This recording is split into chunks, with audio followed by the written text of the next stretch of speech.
ದಾವಣಗೆರೆ ಉಪಚುನಾವಣೆಗೆ ಕಾಂಗ್ರೆಸ್ ಪಕ್ಷ ಕೊನೆಗೂ ಅಭ್ಯರ್ಥಿಗಳನ್ನು ಘೋಷಣೆ ಮಾಡಿದೆ. ದಾವಣಗೆರೆ ದಕ್ಷಿಣ ಕ್ಷೇತ್ರದಿಂದ ಸಮರ್ಥ ಶಾಮನೂರ್ಗೆ ಟಿಕೆಟ್ ನೀಡಲಾಗಿದ್ದು, ಬಾಗಲಕೋಟೆ ಕ್ಷೇತ್ರದಲ್ಲಿ ಉಮೇಶ್ ಮೇಟಿಗೆ ಅವಕಾಶ ಕಲ್ಪಿಸಲಾಗಿದೆ.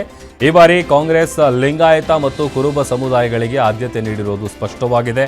ದಾವಣಗೆರೆ ಕ್ಷೇತ್ರದಲ್ಲಿ ಮುಸ್ಲಿಂ ಸಮುದಾಯಕ್ಕೆ ಟಿಕೆಟ್ ಸಿಗದ ಹಿನ್ನೆಲೆಯಲ್ಲಿ ಟಿಕೆಟ್ಗೆ ಪಟ್ಟು ಹಿಡಿದಿದ್ದ ಮುಸ್ಲಿಂ ನಾಯಕರಿಗೆ ಹಿನ್ನಡೆಯಾಗಿದೆ.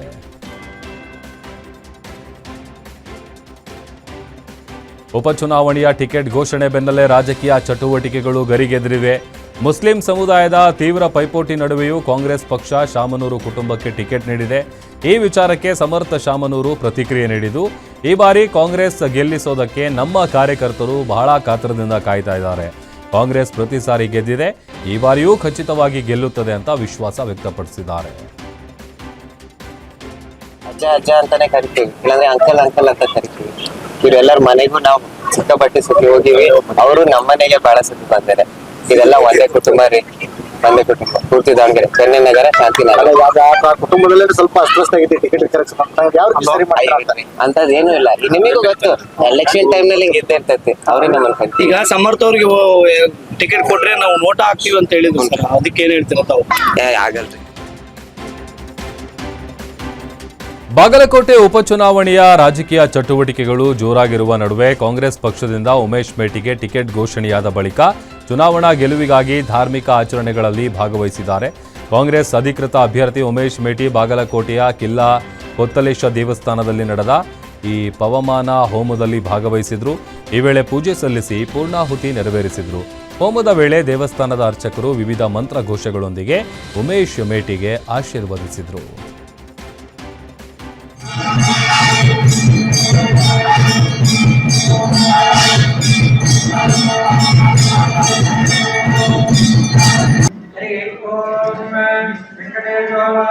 ಸರ್ ಫೋಟೋ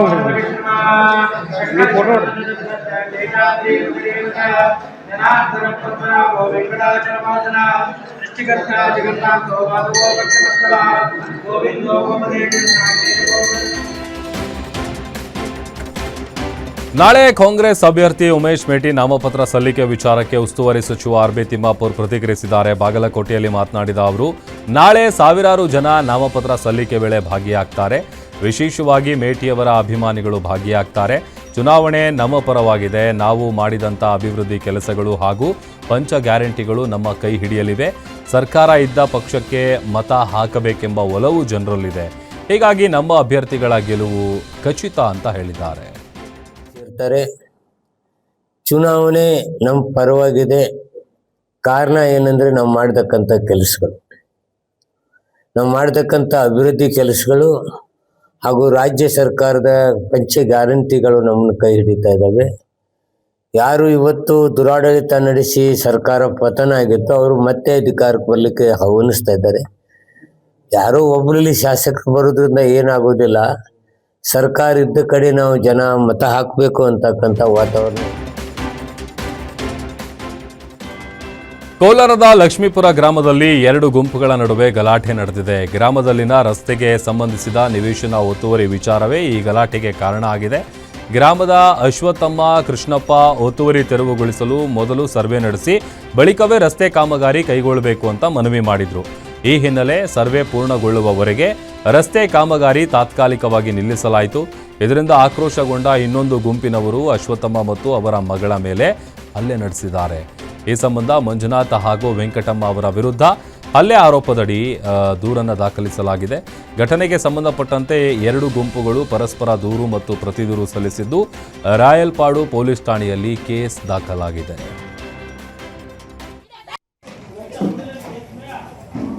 ಸೆಕೆಂಡ್ ಹಾಫ್ ಮಾಡೋಣ.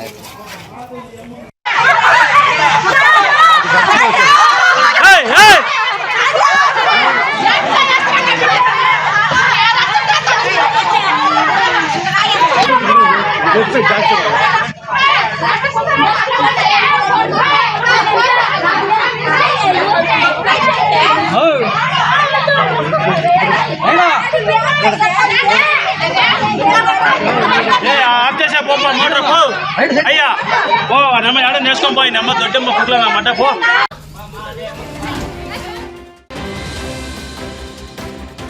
ಶಿವಮೊಗ್ಗದ ರಿಪ್ಪನ್ಪೇಟೆ ಪಟ್ಟಣದ ಹಳೆ ಸಂತೆ ಮಾರ್ಕೆಟ್ ಪ್ರದೇಶದಲ್ಲಿ ಗ್ರಾಮ ಪಂಚಾಯತ್ ಜಾಗ ಒತ್ತುವರಿ ವಿಚಾರವಾಗಿ ಉದ್ವಿಗ್ನ ಪರಿಸ್ಥಿತಿ ನಿರ್ಮಾಣ ಆಗಿದೆ.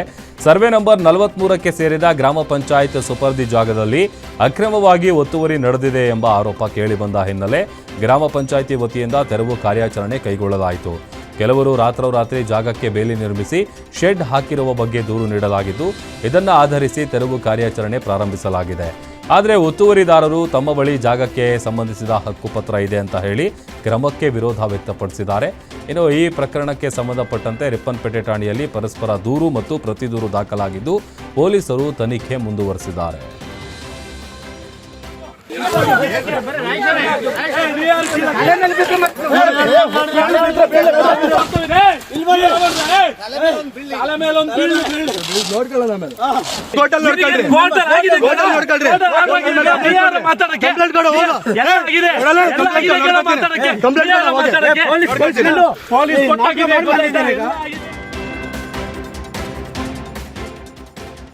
ಕಲಬುರಗಿ ನಗರದ ಸಾವಿತ್ರಿಬಾಯಿ ಪುಲೆ ಬಡಾವಣೆಯಲ್ಲಿ ಸಿಸಿ ರಸ್ತೆ ಕಾಮಗಾರಿ ಶಂಕುಸ್ಥಾಪನೆ ವೇಳೆ ರಾಜಕೀಯ ಹೈ ಡ್ರಾಮಾ ನಡೆದಿದೆ. ಸಿಸಿ ರಸ್ತೆ ಕಾಮಗಾರಿಗೆ ಗುದ್ದಲಿ ಪೂಜೆ ನೆರವೇರಿಸಲು ಆಗಮಿಸಿದ್ದ ಕಲಬುರಗಿ ದಕ್ಷಿಣ ಕ್ಷೇತ್ರದ ಶಾಸಕ ಅಲ್ಲಮ ಪ್ರಭು ಪಾಟೀಲ್ ಅವರೊಂದಿಗೆ ಬಿಜೆಪಿ ಮುಖಂಡರ ನಡುವೆ ತೀವ್ರ ಮಾತಿನ ಚಕಮಕಿ ನಡೆದಿದೆ.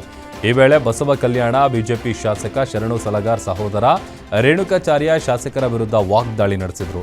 ಕ್ಷೇತ್ರದಲ್ಲಿ ಯಾವುದೇ ಅಭಿವೃದ್ಧಿ ಕಾಮಗಾರಿಗಳು ನಡೀತಾ ಇಲ್ಲ ಅಂತ ಆರೋಪಿಸಿದ ಅವರು, ಸರ್ಕಾರದ ಗ್ಯಾರಂಟಿ ಯೋಜನೆಗಳಿಗೆ ಹಣವೇ ಸಾಲ್ತಾ ಇಲ್ಲ ಅಂತ ನೀವು ಹೇಳಿದ್ದೀರಿ ಅಂತ ಟೀಕಿಸಿದರು. ಈ ವಿಚಾರವಾಗಿ ಎರಡೂ ಪಾಳೆಯಗಳ ನಡುವೆ ವಾಗ್ವಾದ ತೀವ್ರಗೊಂಡು ಕೆಲಕಾಲ ಉದ್ವಿಗ್ನ ವಾತಾವರಣ ನಿರ್ಮಾಣ ಆಗಿತ್ತು.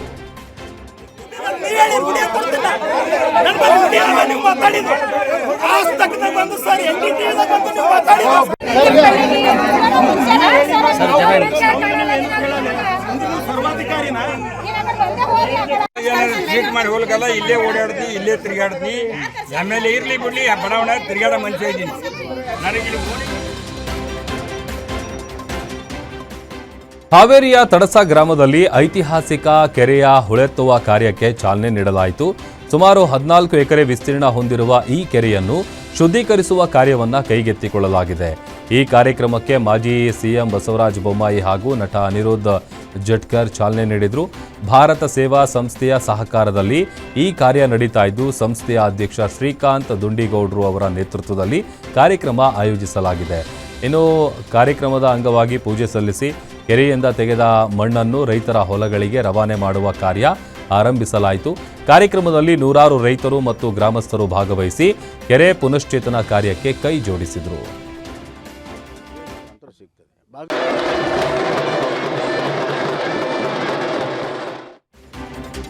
ವೀರಶೈವ ಲಿಂಗಾಯತ ಮಹಾಸಭಾದ 24ನೇ ರಾಷ್ಟ್ರೀಯ ಅಧ್ಯಕ್ಷರಾಗಿ ಆಯ್ಕೆಯಾದ ಹಿನ್ನೆಲೆ ತವರು ಜಿಲ್ಲೆ ಬೀದರ್ನಲ್ಲಿ ಸಚಿವ ಈಶ್ವರ್ ಖಂಡ್ರೆಗೆ ಭವ್ಯ ಅಭಿನಂದನಾ ಸಮಾರಂಭ ಆಯೋಜಿಸಲಾಯಿತು.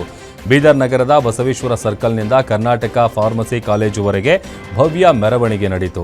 ಅಂಬೇಡ್ಕರ್ ಸರ್ಕಲ್, ಬೊಮ್ಮಗೊಂಡೇಶ್ವರ್ ಸರ್ಕಲ್ ಹಾಗೂ ಮೈಲೂರು ಕ್ರಾಸ್ ಮಾರ್ಗವಾಗಿ ಸಾಗಿದ ಈ ಮೆರವಣಿಗೆಗೆ ಸಾವಿರಾರು ಸಂಖ್ಯೆಯಲ್ಲಿ ಅಭಿಮಾನಿಗಳು ಭಾಗವಹಿಸಿ ಈಶ್ವರ್ ಖಂಡ್ರೆಗೆ ಜಯ ಅಂತ ಘೋಷಣೆಗಳನ್ನು ಕೂಗಿದ್ರು. ಕಾರ್ಯಕ್ರಮದಲ್ಲಿ ಮಾಜಿ ಸಚಿವ ರಾಜಶೇಖರ್ ಪಾಟೀಲ್ ಸೇರಿದಂತೆ ಹಲವರು ಭಾಗಿಯಾಗಿ ಅಭಿನಂದನೆ ಸಲ್ಲಿಸಿದರು.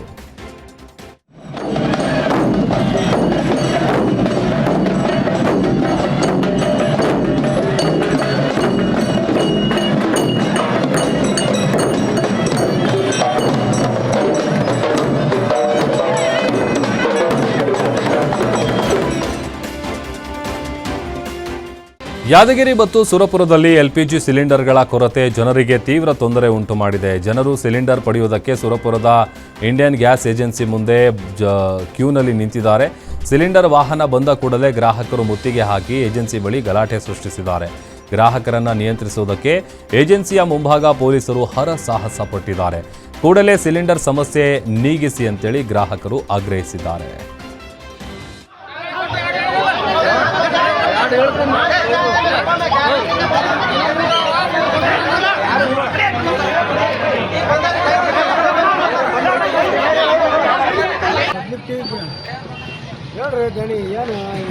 ಅದನ್ನೇ ಮಾಡತ್ತೆ ನಾನು. ಗ್ಯಾಸ್ ಸಿಲಿಂಡರ್ ಪೂರೈಕೆ ವ್ಯತ್ಯಯ ಹಿನ್ನೆಲೆ ರೇಷ್ಮೆ ನಗರ ಶಿಡ್ಲಘಟ್ಟದಲ್ಲಿ ಗ್ಯಾಸ್ಗಾಗಿ ಜನರು ಮುಗಿಬಿದ್ದಿದ್ದಾರೆ. ಖಾಲಿ ಸಿಲಿಂಡರ್ಗಳನ್ನು ಹಿಡಿದು ಸುಮಾರು ಅರ್ಧ ಕಿಲೋಮೀಟರ್ಗೂ ಹೆಚ್ಚು ದೂರ ಕ್ಯೂನಲ್ಲಿ ಸರತಿ ಸಾಲಿನಲ್ಲಿ ನಿಂತಿದ್ದಾರೆ. ಒಂದು ಕಡೆ ಸಾವಿರಾರು ಜನ ಸಿಲಿಂಡರ್ ಸಿಗದೆ ಪರದಾಡ್ತಾ ಇದ್ದಾರೆ. ಮತ್ತೊಂದು ಕಡೆ ಗ್ಯಾಸ್ ಸಿಲಿಂಡರ್ ಸಿಗುತ್ತೋ ಇಲ್ವೋ ಅನ್ನುವಂಥ ಆತಂಕದಲ್ಲಿ ಕಾಲ ಕಳೀತಾ ಇದ್ದಾರೆ. ಮಂಡ್ಯ ಜಿಲ್ಲೆಯಲ್ಲಿ ಗ್ಯಾಸ್ ಸಿಲಿಂಡರ್ ಕೊರತೆ ದಿನೇ ದಿನೇ ಹೆಚ್ಚಾಗ್ತಾ ಇದ್ದು ಜನರು ಸಂಕಷ್ಟಕ್ಕೆ ಸಿಲುಕಿದ್ದಾರೆ. ಕೆಆರ್ಪೇಟೆ ಪಟ್ಟಣದಲ್ಲಿ ಗ್ಯಾಸ್ ಸಿಲಿಂಡರ್ ಪಡೆಯುವುದಕ್ಕೆ ಗ್ರಾಹಕರು HP ಗ್ಯಾಸ್ ಏಜೆನ್ಸಿಯ ಮುಂದೆ ಜಮಾಯಿಸಿ ಕಿತ್ತಾಡಿಕೊಂಡಿದ್ದಾರೆ. ಬಳಿಕ ಗ್ಯಾಸ್ ವಿತರಣೆಯನ್ನ ಪೊಲೀಸ್ ಠಾಣೆಗೆ ಸ್ಥಳಾಂತರಿಸಿದ್ದಾರೆ. ನಂತರ ಪೊಲೀಸ್ ಸುಪರ್ದಿಯಲ್ಲಿ ಠಾಣೆಯ ಮುಂದೆ ಗ್ರಾಹಕರಿಗೆ ಸಿಲಿಂಡರ್ಗಳನ್ನು ವಿತರಣೆ ಮಾಡಲಾಗಿದೆ. ವಿಶ್ವವಿಖ್ಯಾತ ಶಿವಗಂಗೆ ಕ್ಷೇತ್ರಕ್ಕೂ ಗ್ಯಾಸ್ ಸಂಕಷ್ಟದ ಬಿಸಿ ತಟ್ಟಿದೆ. ನೆಲಮಂಗಲ ತಾಲೂಕಿನ ಶಿವಗಂಗೆ ಕ್ಷೇತ್ರದಲ್ಲಿ ಗ್ಯಾಸ್ ಕೊರತೆಯಿಂದ ಭಕ್ತರಿಗೆ ಪ್ರತಿದಿನ ಸೌದೆ ಒಲೆಯಲ್ಲಿ ಅಡುಗೆ ಮಾಡುವ ವ್ಯವಸ್ಥೆ ಮಾಡಲಾಗಿದೆ. ಸಾವಿರಾರು ಭಕ್ತರಿಗೆ ಆಹಾರ ಸೇವೆ ನೀಡುವ ಅನ್ನದಾಸೋಹಕ್ಕೆ ಗ್ಯಾಸ್ ಸಮಸ್ಯೆ ತಗ್ಗಿಸುವಂತೆ ಅಡುಗೆ ಸಿಬ್ಬಂದಿಗಳು ಮನವಿ ಮಾಡಿದ್ದಾರೆ. ನಾನಾ ಭಾಗಗಳಿಂದ ಬರುವ ಭಕ್ತರಿಗೆ ತೊಂದರೆಯಾಗದಂತೆ ಅಡುಗೆ ಸಿಬ್ಬಂದಿಗಳು ಕ್ರಮ ಕೈಗೊಂಡಿದ್ದಾರೆ. ಸಿಲಿಂಡರ್ ಸಮಸ್ಯೆಯನ್ನು ಆದಷ್ಟು ಬೇಗ ಪರಿಹರಿಸುವಂತೆ ಸ್ಥಳೀಯ ಸಿಬ್ಬಂದಿ ಮನವಿ ಮಾಡ್ತಿದ್ದಾರೆ. ಭಾರತಕ್ಕೆ ವಿದೇಶದಿಂದ ಮತ್ತೊಂದು LPG ಹಡಗು ಬಂದಿದ್ದು ಕಾರ್ಗೋ ಶಿಪ್ ಪಿಕ್ಸಿಸ್ ಪಾಯ್ನರ್ ಮಂಗಳೂರಿನ ಬಂದರಿಗೆ ಆಗಮಿಸಿದೆ. ಈ ಹಡಗು ಅಮೆರಿಕದ ಟೆಕ್ಸಸ್ನಿಂದ ಏಜಿಸ್ ಕಂಪನಿಗೆ LPG ಸರಬರಾಜು ಮಾಡ್ತಾ ಇದೆ. ಮಾರ್ಚ್ 14ರಂದು ಅಮೆರಿಕದಿಂದ ಹೊರಟ ಈ ಹಡಗು ಸುಮಾರು 16 ಮೆಟ್ರಿಕ್ ಟನ್ LPGಯನ್ನು ಹೊತ್ತು ಬಂದಿದೆ.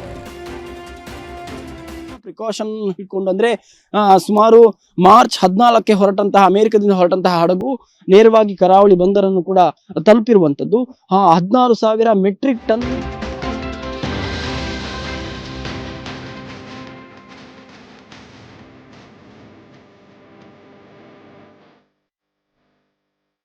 ಯಾದಗಿರಿ ಜಿಲ್ಲೆಯಲ್ಲಿ ಇನ್ನೂ ಅನಿಷ್ಟ ಪದ್ಧತಿ ಮುಂದುವರೆದಿದ್ದು ಜಿಲ್ಲೆಯ ಯಂಪಾಡ ಗ್ರಾಮದಲ್ಲಿ ಹನುಮ ದೇಗುಲದ ಕಟ್ಟೆ ಮೇಲೆ ಕುಳಿತಿದ್ದ ST ಸಮುದಾಯದ ಇಬ್ಬರ ಮೇಲೆ ಹಲ್ಲೆ ನಡೆಸಿದ್ದಾರೆ.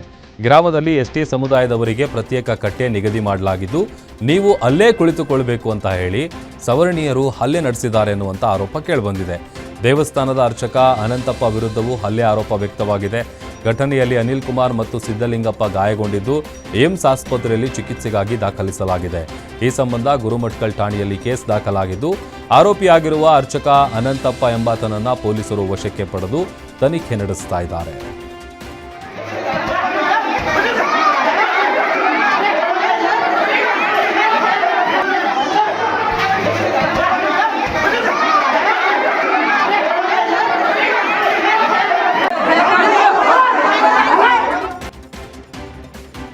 ಬಾಗಲಕೋಟೆ ಉಪಕರಣದಲ್ಲಿ ಅಕ್ರಮ ಹಣ ಸಾಗಾಟದ ವೇಳೆ 32.50 ಲಕ್ಷ ರೂಪಾಯಿ ಹಣ ಸೀಸ್ ಮಾಡಲಾಗಿದೆ.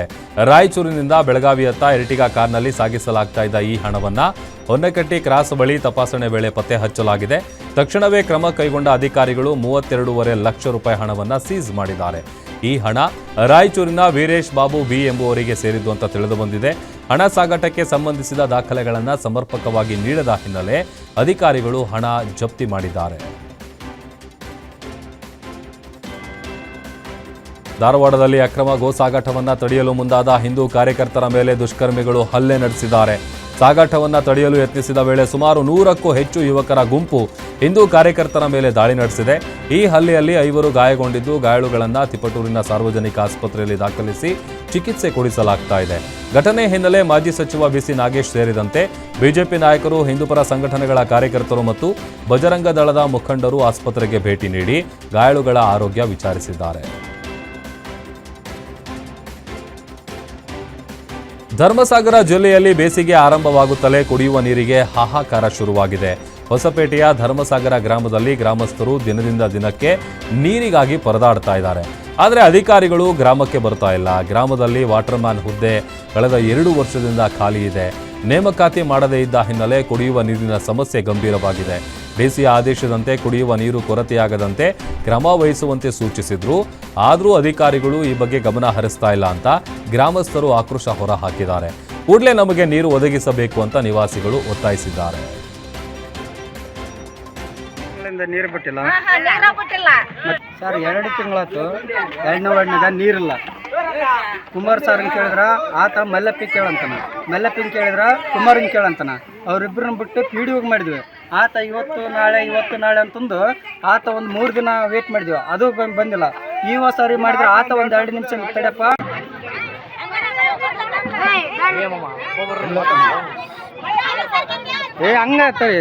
ಹಂಗ ಲೈನ್ ನಿಂತೀನಿ.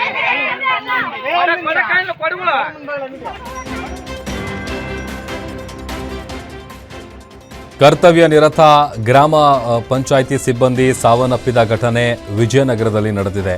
58 ವರ್ಷದ ನೀರಗಂಟಿ ಗಂಗಪ್ಪ ಮೃತ ವ್ಯಕ್ತಿ ಅಂತ ಗೊತ್ತಾಗಿದೆ. ಕಳೆದ 29 ವರ್ಷಗಳ ಕಾಲದಿಂದ ನೀರಗಂಟಿಯಾಗಿ ಕೆಲಸ ಮಾಡ್ತಾ ಇದ್ರು.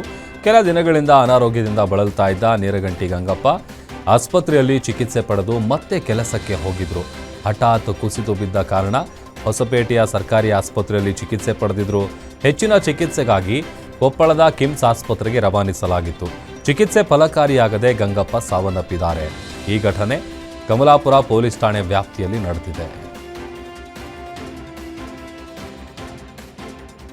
ಸಾಮಾನ್ಯವಾಗಿ ವೀಕೆಂಡ್ ಬಂದರೆ ಪ್ರವಾಸಿಗರು, ವಿಶೇಷವಾಗಿ ಪ್ರೇಮಿಗಳಿಂದ ತುಂಬಿ ತುಳುಕುವಂತಹ ನಂದಿ ಬೆಟ್ಟ ಈ ಬಾರಿ ಮಾತ್ರ ಬಿಕೋ ಅಂತ ಇದೆ. ಸಾಲು ಸಾಲು ರಜೆ ಇದ್ರೂ ನಂದಿ ಬೆಟ್ಟಕ್ಕೆ ಪ್ರವಾಸಿಗರ ಸಂಖ್ಯೆ ಕುಂಠಿತವಾಗಿದೆ. ಸಾಮಾನ್ಯವಾಗಿ ಕಿಲೋಮೀಟರ್ಗಳಷ್ಟು ವಾಹನಗಳು ಕ್ಯೂನಲ್ಲಿ ನಿಲ್ಲುವ ಗಿರಿಧಾಮದ ರಸ್ತೆ ಇವತ್ತು ಸಂಪೂರ್ಣ ಖಾಲಿಯಾಗಿದೆ. ಟ್ರಾಫಿಕ್ ಜಾಮ್ ಕಿರಿಕಿರಿ ಇಲ್ಲ, ಪ್ರವಾಸಿಗರ ಗದ್ದಲವೂ ಇಲ್ಲದೆ ನಂದಿ ಬೆಟ್ಟದಲ್ಲಿ ವಿಭಿನ್ನವಾದ ನಿಶ್ಶಬ್ದ ವಾತಾವರಣ ನಿರ್ಮಾಣವಾಗಿದೆ.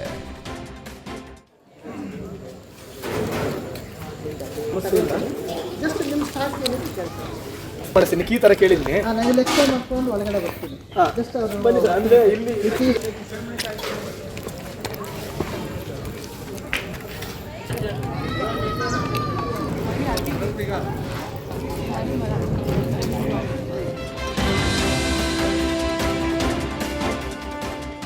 ಕಲಬುರಗಿಯಲ್ಲಿ ಪಿಡಬ್ಲ್ಯೂಡಿ ಇಂಜಿನಿಯರ್ ಸುನೀಲ್ ಹಕ್ಕಿ ನಾಪತ್ತೆಯಾಗಿದ್ದಾರೆ. ಭಾನುವಾರ ಆಫೀಸ್ ಕೆಲಸ ಇದೆ ಅಂತ ಮನೆಯಿಂದ ಹೇಳಿ ಹೊರ ಹೋಗಿದ್ದ ಸುನೀಲ್ ಇನ್ನೂ ಕೂಡ ವಾಪಸ್ ಬಂದಿಲ್ಲ.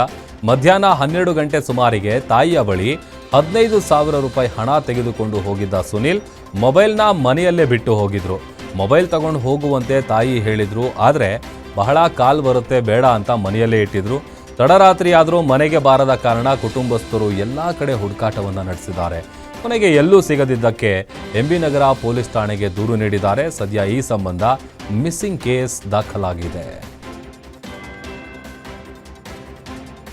ಬೆಳ್ತಂಗಡಿ ತಾಲೂಕಿನ ವೇಣೂರು ಪೊಲೀಸ್ ಠಾಣೆಯಲ್ಲಿ ಇನ್ಸ್ಪೆಕ್ಟರ್ ಸಂದೇಶ್ ವಿರುದ್ಧ ಅತ್ಯಾಚಾರ ಪ್ರಕರಣ ದಾಖಲಿಸಲಾಗಿದೆ. ಘಟನೆ 2023ರಲ್ಲಿ ನಡೆದಿದ್ದು, ಅದರ ಸಂಬಂಧ ಮಹಿಳೆ ವೇಣೂರು ಪೊಲೀಸ್ ಠಾಣೆಗೆ ದೂರು ನೀಡಿದ್ಲು. ಮಹಿಳೆಯ ಒಪ್ಪಂದದಂತೆ ಪೊಲೀಸ್ ಇಲಾಖೆ ಪ್ರಕರಣ ದಾಖಲಿಸಿದ್ದು, ಈಗ ತನಿಖಾ ಪ್ರಕ್ರಿಯೆ ಪ್ರಾರಂಭವಾಗಿದೆ. ಶಿವಮೊಗ್ಗದಲ್ಲಿ ಬೀದಿ ನಾಯಿಗಳ ಹಾವಳಿ ಹೆಚ್ಚಾಗಿದ್ದು, ಶ್ವಾನಗಳ ಗುಂಪೊಂದು ಬಾಲಕನ ಮೇಲೆ ದಾಳಿ ನಡೆಸಿದೆ. ಪಾನಿಪುರಿ ವ್ಯಾಪಾರಿ ಶಿವಣ್ಣ ಪುತ್ರನು ಸ್ನೇಹಿತನ ಮನೆಯಿಂದ ತನ್ನ ಮನೆಗೆ ತೆರಳುತ್ತಾ ಇದ್ದ ವೇಳೆ ಈ ಘಟನೆ ನಡೆದಿದೆ. ತಾಯಿ ಕರೆದಿದ್ರಿಂದ ಮನೆಗೆ ಬರುತ್ತಿದ್ದ ಬಾಲಕನ ಮೇಲೆ ಏಕಾಏಕಿ ಶ್ವಾನಗಳ ಗುಂಪು ಅಟ್ಯಾಕ್ ಮಾಡಿದೆ. ದಾಳಿಯ ಭಯಾನಕ ದೃಶ್ಯಗಳು ಸಿಸಿಟಿವಿ ಕ್ಯಾಮೆರಾದಲ್ಲಿ ಸೆರೆಯಾಗಿದೆ. ಘಟನೆಯಿಂದ ಸ್ಥಳೀಯರಲ್ಲಿ ಆತಂಕ ಹೆಚ್ಚಾಗಿದ್ದು, ಕೂಡ್ಲೆ ಬಡಾವಣೆಯಿಂದ ನಾಯಿಗಳ ತೆರವಿಗೆ ಪಾಲಿಕೆಗೆ ಸ್ಥಳೀಯರು ಒತ್ತಾಯಿಸಿದ್ದಾರೆ. ಬೆಂಗಳೂರು ಉತ್ತರ ತಾಲೂಕಿನ ನೆಲಮಂಗಲ ಹೆಸರಘಟ್ಟ ಭಾಗದಲ್ಲಿ ಹಾವುಗಳ ಆತಂಕ ಹೆಚ್ಚಾಗಿದೆ. ತೀವ್ರ ಬಿಸಿಲಿನ ತಾಪ ತಾಳಲಾರದೆ ಬೃಹತ್ ಕೆರೆ ಹಾವು ತಿಡೇದಹಳ್ಳಿ ದೇವಾಲಯದೊಳಗೆ ನುಗ್ಗಿದೆ. ದೇವಾಲಯದಲ್ಲಿ ಹಾವನ್ನು ಕಂಡ ಅರ್ಚಕ ಕ್ಷಣಕಾಲ ಬೆಚ್ಚಿ ಬಿದ್ದಿದ್ದು, ತಕ್ಷಣವೇ ಉರಗ ರಕ್ಷಕರಿಗೆ ಮಾಹಿತಿಯನ್ನು ಮುಟ್ಟಿಸಿದ್ದಾರೆ. ಸ್ಥಳಕ್ಕೆ ಆಗಮಿಸಿದ ಉರಗ ರಕ್ಷಕ ನಾಗೇಂದ್ರ ಹಾವನ್ನು ಸುರಕ್ಷಿತವಾಗಿ ಹಿಡಿದು ಹೊರತೆಗೆದರು. ಬಳಿಕ ಆ ಹಾವನ್ನು ಹೆಸರಘಟ್ಟ ಅರಣ್ಯ ಪ್ರದೇಶದಲ್ಲಿ ಬಿಟ್ಟಿದ್ದಾರೆ.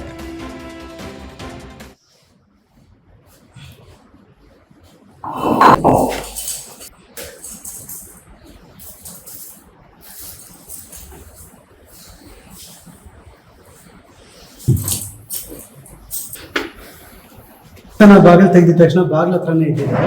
ಇವರು ಲೈಟ್ ಹಾಕಿ ನೋಡಿದ ತಕ್ಷಣ ಏನೋ ಬಾಲ ಕಾಣಿಸ್ತಂತೆ. ಯಾವಾಗಲೂ ಒಂದು ಹಾವು ಹಿಡಿಯೋದಕ್ಕೆ, ಇದು ಇಲಿ ಹಿಡಿಯೋದಕ್ಕೆ ಬೆಕ್ಕು ಒಂದು ಬರೋದು.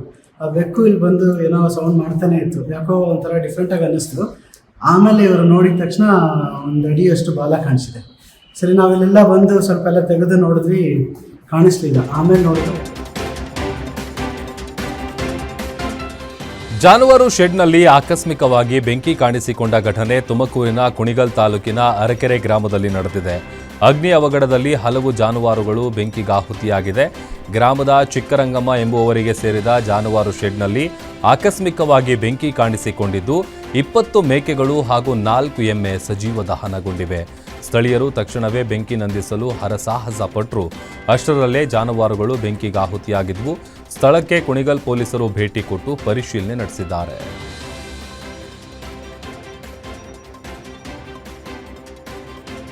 ಬೆಳಗಾವಿಯ ಜುಗುಳ ಗ್ರಾಮದಲ್ಲಿ ಶಾರ್ಟ್ ಸರ್ಕ್ಯೂಟ್ನಿಂದ ಭಾರೀ ಅಗ್ನಿ ಅವಘಡ ಸಂಭವಿಸಿದೆ. ಅಗ್ನಿ ಅವಘಡದಲ್ಲಿ 12ಕ್ಕೂ ಹೆಚ್ಚು ಅಂಗಡಿಗಳು ಬೆಂಕಿಗಾಹುತಿಯಾಗಿದೆ. ಈ ಅಗ್ನಿ ಅವಘಡದಿಂದ ಸುಮಾರು 1 ಕೋಟಿ ರೂಪಾಯಿಗಿಂತ ಹೆಚ್ಚು ಹಾನಿಯಾಗಿದ್ದು ಅಂಗಡಿಗಳು ಸುಟ್ಟು ಭಸ್ಮ ಆಗಿದೆ. ಈ ಘಟನೆ ಕಾಗವಾಡ ಪೊಲೀಸ್ ಠಾಣಾ ವ್ಯಾಪ್ತಿಯಲ್ಲಿ ನಡೆದಿದೆ.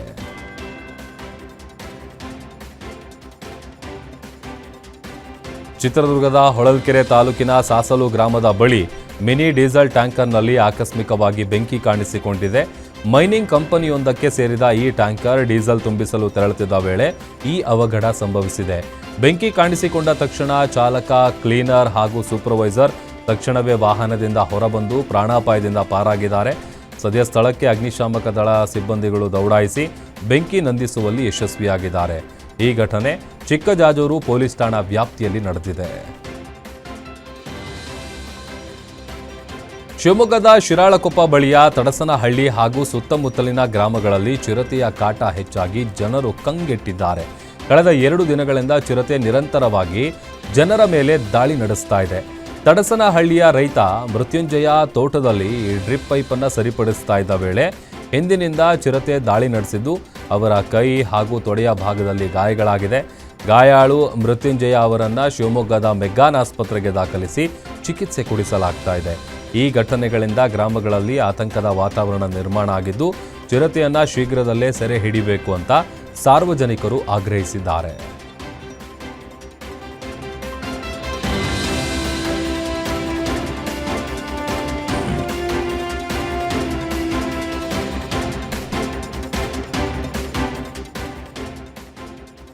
ಒಳ ಮೀಸಲಾತಿ ಜಾರಿಗಾಗಿ ಒತ್ತಾಯಿಸಿ ಶ್ರೀ ಷಡಕ್ಷರ ಸ್ವಾಮೀಜಿ ನೇತೃತ್ವದಲ್ಲಿ ಪಾದಯಾತ್ರೆ ನಡೆಸಲಾಗಿದೆ. ಚಿತ್ರದುರ್ಗದ ಆದಿಜಾಂಬವ ಕೋಡಿಹಳ್ಳಿ ಮಠದ ಸ್ವಾಮೀಜಿ ಈ ಹೋರಾಟಕ್ಕೆ ಚಾಲನೆ ನೀಡಿದ್ದಾರೆ. ಈ ಪಾದಯಾತ್ರೆ ಪ್ರೊಫೆಸರ್ ಬಿ ಕೃಷ್ಣಪ್ಪ ಅವರ ಸಮಾಧಿಯಿಂದ ಆರಂಭ ಆಗಿದ್ದು ಒಳ ಮೀಸಲಾತಿ ಜಾರಿಗೆ ಒತ್ತಾಯಿಸಲಾಗ್ತಾ ಇದೆ. ಶಿರಾನಗರದಲ್ಲಿರುವ ಐಬಿಯಲ್ಲಿ ಸ್ವಾಮೀಜಿಯವರನ್ನ ಟಿಬಿ ಜಯಚಂದ್ರ ಬರಮಾಡಿಕೊಂಡರು. ದೆಹಲಿಯ ವಿಶೇಷ ಪ್ರತಿನಿಧಿಯಾಗಿರುವ ಜಯಚಂದ್ರ ಸ್ವಾಮೀಜಿಯ ಹೋರಾಟಕ್ಕೆ ಬೆಂಬಲ ಸೂಚಿಸಿದ್ದಾರೆ. ರಾಷ್ಟ್ರಪತಿ ದ್ರೌಪದಿ ಮುರ್ಮು ಏಪ್ರಿಲ್ 1ರಂದು ತುಮಕೂರಿನ ಸಿದ್ಧಗಂಗಾ ಮಠಕ್ಕೆ ಭೇಟಿ ನೀಡಲಿದ್ದಾರೆ. ಶ್ರೀ ಶಿವಕುಮಾರ ಸ್ವಾಮೀಜಿಗಳ 119ನೇ ಜನ್ಮ ದಿನಾಚರಣೆ ಮತ್ತು ಗುರುವಂದನಾ ಕಾರ್ಯಕ್ರಮದಲ್ಲಿ ಭಾಗವಹಿಸಲಿದ್ದಾರೆ. ಅವರು ಸ್ವಾಮೀಜಿಗಳ ಗದ್ದುಗೆ ದರ್ಶನ ಪಡೆಯಲಿದ್ದು ಜೊತೆಗೆ 10,000 ಮಕ್ಕಳೊಂದಿಗೆ ಸಂವಾದ ನಡೆಸಲಿದ್ದಾರೆ. ರಾಷ್ಟ್ರಪತಿ ದ್ರೌಪದಿ ಮುರ್ಮು ಅವರ ಆಗಮನ ಹಿನ್ನೆಲೆಯಲ್ಲಿ ತುಮಕೂರಿನ ಕ್ಯಾತ್ಸಂದ್ರ ಸಿದ್ಧಗಂಗಾ ಮಠದಲ್ಲಿ ಪೂರ್ವಭಾವಿ ಸಭೆ ನಡೆದಿದೆ.